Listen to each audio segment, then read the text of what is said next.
Hello, everyone, it's me. No, 8, Lake Mead's secret city. When the waters of Lake Mead were at their highest in the 1980s, they covered up an old town that had been abandoned decades before. For years, all that was known about the existence of this city was the name of its only street, St. Louis Avenue.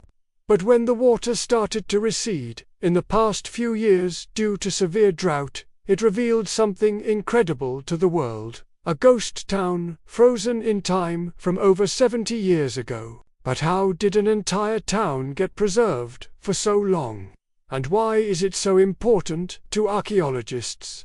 The story of this lost city can be traced back to the days of the Great Depression, when thousands of people headed out west hoping to find gold or maybe just a better life for themselves and their families. This mass migration of hopeful prospectors led to the founding of many towns across the American West, including one in the Mojave Desert. The town we're talking about in this video was originally called Goldfield, but was later renamed to Colville after the nearby Colville Wash. In the early 1930s, it was nothing more than a small collection of buildings consisting of a general store, saloon, and post office. The closest major population center was Las Vegas, which was still a relatively small city itself. Most people who lived in Colville were either bums looking for work or government officials tasked with overseeing the Hoover Dam construction project. Construction of the dam began in 1931 and would become the largest federally funded construction project in American history. To put into perspective how large this project was, Hoover Dam took 6 years to complete and employed 21,000 workers at the height of construction. These men toiled in one of the most inhospitable environments on Earth, working around the clock in temperatures as high as 125 degrees.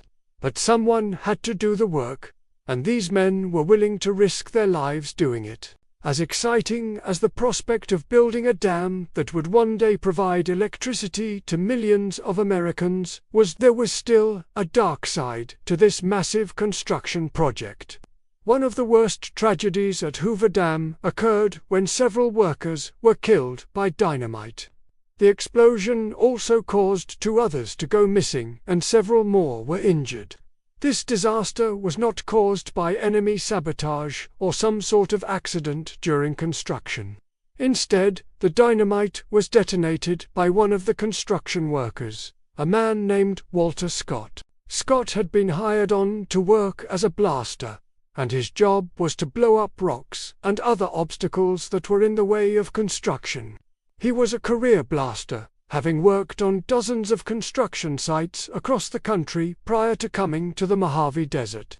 But despite his experience, he would make a terrible mistake that would cost the lives of his colleagues.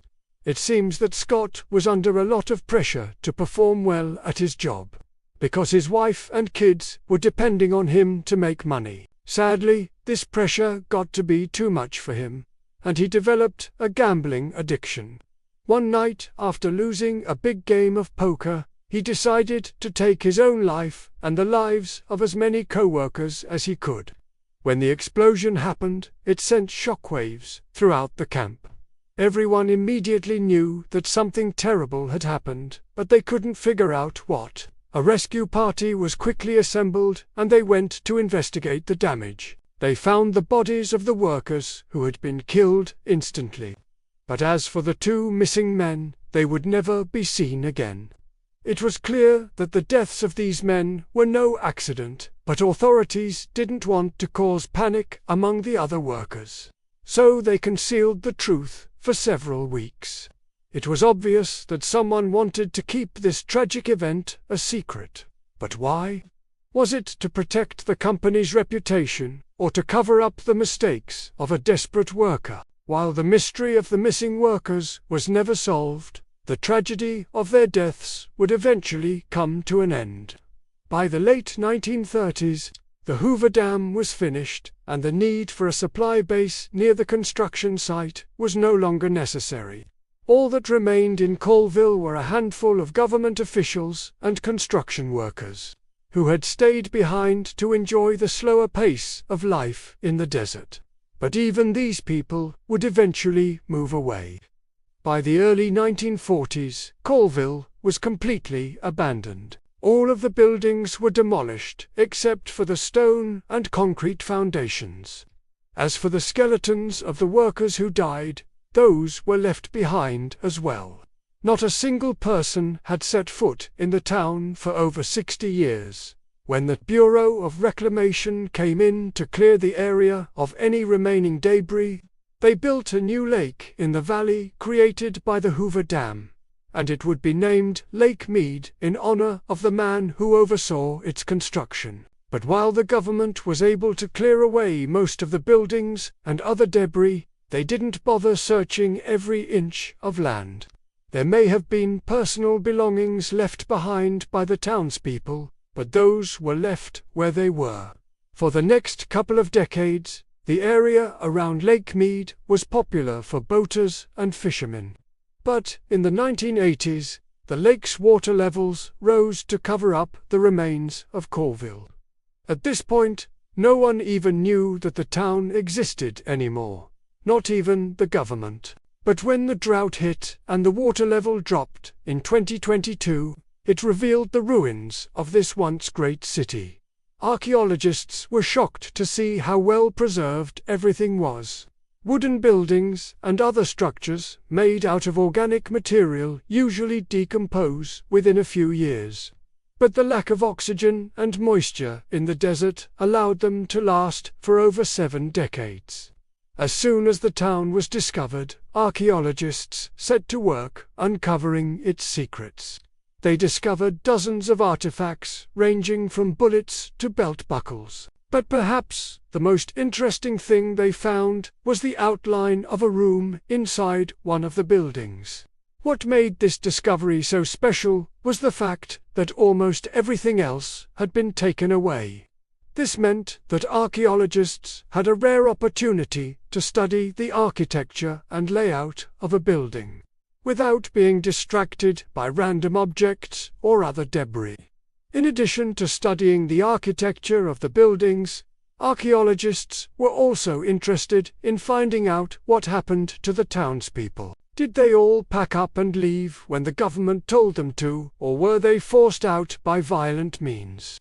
To answer these questions, they began excavating the foundations of each building. What they found surprised them. The foundations were only a few inches below the surface, and in some cases there was nothing there at all. This suggested that most of the buildings hadn't been occupied in the last few years before the town was abandoned. As for the buildings that still had foundations, they were carefully excavated to reveal any clues about how the townspeople lived their lives. The archaeological team uncovered pieces of dishes, tools, and other everyday items.